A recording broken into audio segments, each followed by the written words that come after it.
Hello, boys and girls of the credit union community, and welcome to episode 3 of the CUInsight Experience, our podcast. My name is Randy Smith. I am one of the co-founders and the publisher of CUInsight.com, and it is my job on the show to bring you the best and the brightest from around credit union land, to the movers, the shakers, the people that are changing and pushing our movement forward. And today's show is no exception. I'm so excited to have our guest today, Mr. Dan Berger, the president and CEO of NAFCU. From my previous interactions with Dan, I knew we were going to have a blast. He has just a very engaging, awesome personality, and the show did not disappoint.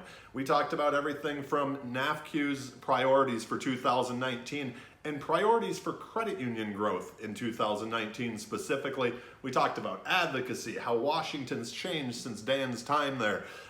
From there, we moved on to management and life hack leadership type issues. Dan runs a leadership blog, so it's, he had a lot of great information there. I was really looking forward to that part of the conversation. We wrapped it all up as we always do with the rapid fire questions. And if you stick around till the very end, you'll even find out what the B stands for in B. Dan Berger. So without further ado, I give you my conversation with Dan Berger. Enjoy.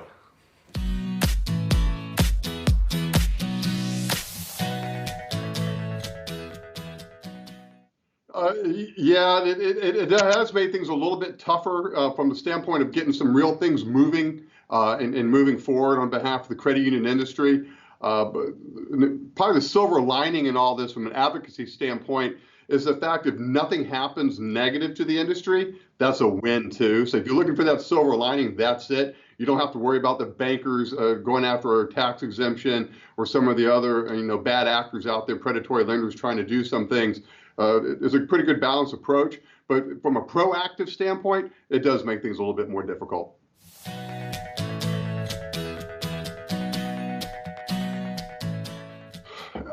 I've seen different definitions of it, but for me, it's genuinely showing that you love and care for your team and your staff.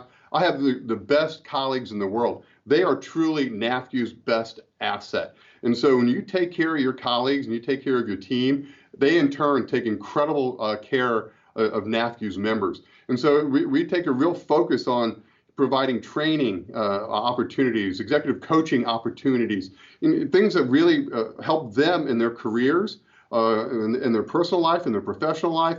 And so I think staff and my colleagues, they recognize when you truly love and care for them, and that matters. And in turn, they love and care for the NAFCU membership. I know it sounds a little hokey, but from the standpoint you take care of your folks, they in turn take care of the others.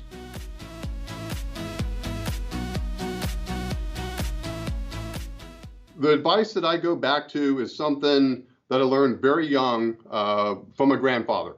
And it says it takes the same, I won't be as crass as he was, but it takes the same amount of energy to be nice as it does to be a jerk. So why not be nice and helpful? And so that's always the component we try to strive for it here. Let's be helpful to folks. Let's be helpful to one another. We're all on the same team. We're all rowing in the same direction. And so that's the reason we work really hard at hiring people with attitude and aptitude. And so if you have the right attitude, everything else fills in itself.